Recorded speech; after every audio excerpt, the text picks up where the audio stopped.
What's going on, everybody? Welcome back to a brand new video. Goldenhashira here. And today we are going to be reviewing the third chapter to Choujin X. Now this literally came out of nowhere because I didn't even know this chapter came out, I think like a couple days ago on the 16th or something like that. So it kind of caught me by surprise and I wasn't able to read it till like yesterday, but I'm recording this on the 18th. And it's pretty late right now. Well, technically pretty early. It's like 5 in the morning, Sunday. Um, to be honest, I don't even know why I'm up right now. I just am. So yeah, so without any further ado, if you all enjoyed this video, please don't forget to hit that like button and also subscribe. And don't forget to join my Discord. The link will be in the description below. Yeah, so let's start with chapter 3. So we pretty much start off where Tokyo's new transformation comes into play, and he struggled to carry Ozuma on his back to take him to the hospital.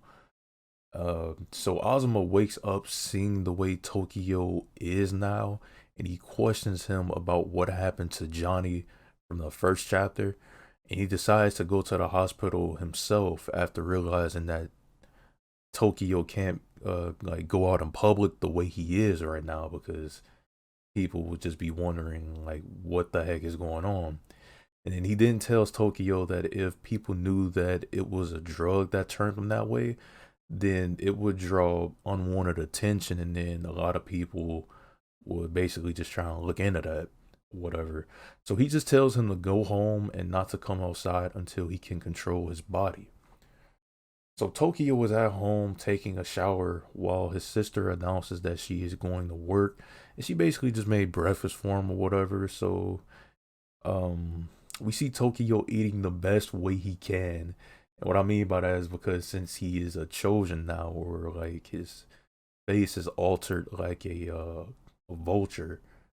So it was weird seeing this man eat. He just has to open his mouth because he has a beak technically now. So just like do this and then eat like that. It's pretty funny, but then it's kind of sad at the same time.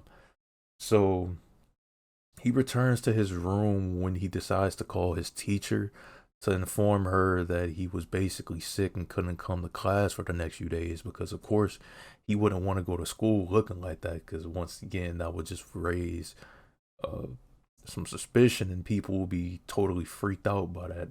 'Cause I know for a fact I would be freaked out if I seen somebody with a face of a vulture.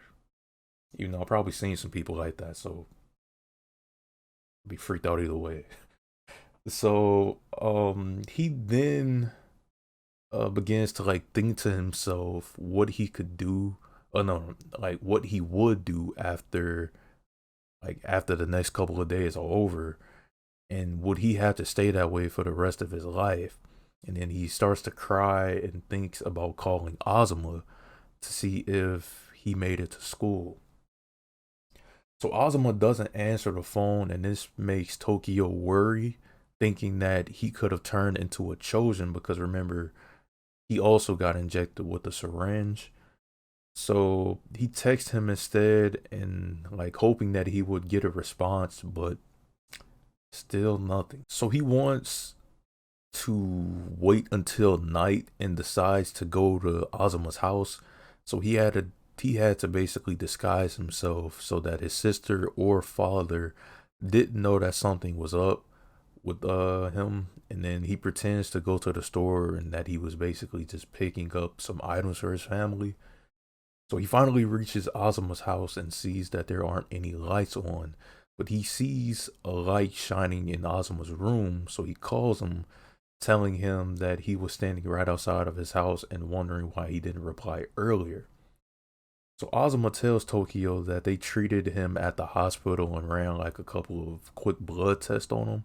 There wasn't like anything out of the ordinary that would cause any suspicion or raise any alarm, so to speak. And they have a discussion about how Tokyo might be able to turn back into his normal self, and the reason why he turned into a vulture in the first place was because it was the form that he most desired or something like that, and it held some type of significance in his life, which we seen that in the first chapter as well, which was like a little flashback. when him and Azuma went to the zoo or something like that.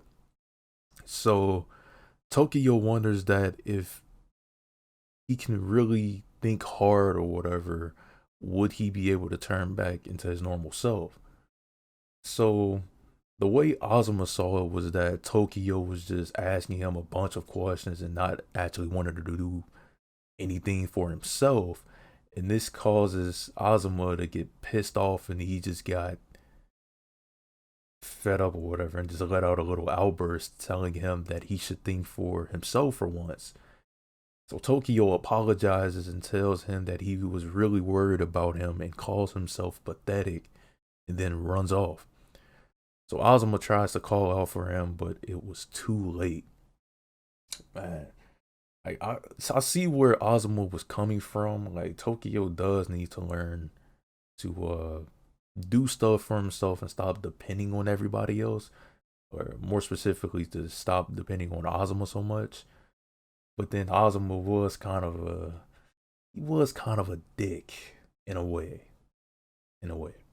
So elsewhere, we see Johnny being interrogated by the man who gave him the drugs from the first chapter to turn into a Choujin, but he wears a mask, so we couldn't see his face, obviously. And he wanted to know what happened to the other two syringes that he gave to Johnny. And then he threatens to chop him up into pieces if he doesn't talk. So Johnny, which was kind of surprising, he didn't really want to talk too much, which we'll see in a second. So he tells him that there were kids and one of them turned into a Choujin right away. And his face appeared to be as if he wore a mask and he had a beak. So the man demands to know the name of the two, or more specifically, the one that turned into a Choujin. So Johnny decides that he doesn't want to talk anymore because he regretted killing his own friends and he just didn't like the way that he became, so to speak. So he then tells him to do his worst, and just then the man chops his like head off into multiple pieces, and it's pretty gruesome, but it was something. Let's just say that. So now he has a couple of leads to go on. So the question is, will the strange man meet Tokyo in the next chapter? And also another thing that I wanted to point out, which I thought about when I was first reading this, was what was Azuma doing in his room when Tokyo got there? Because it seemed like something was going on. Like, I don't know, I'm starting to think like, can Azuma control his Choujin powers, or like is he able to transform back and forth into a Choujin? If so, like it would mean that he does have some control over his powers, unlike Tokyo. I think that's pretty interesting, and I can't wait to find that out. Um, so yeah, I would say overall, a lot of people actually enjoyed this chapter the most because I can agree with this to an extent. Like the second chapter was kind of mid because of course like it just went off in a random direction that nobody knew what the heck was going on, and it was just like a, let's say, like a filler chapter, so to speak. But I didn't think it was too bad because it did give us a little bit more context about a side character or whatever, which isn't bad, but it was just kind of random, so to speak. But yeah, like I said, I really can't wait to read more of this, and it looks like um the mangaka is going back to his roots. It's sort of dark a little bit, kind of reminded me of Tokyo Ghoul. I think that's cool overall. I can't wait to see what the future holds for this series. So that's all the time I have for this video. I hope you all have enjoyed it, and if so, please don't forget to hit that like button and also subscribe and hit the notification bell so you will be informed whenever I drop a new video. And yeah, I hope to see you all in the future. Golden Hashira out, and yeah, peace out everybody. Stay safe.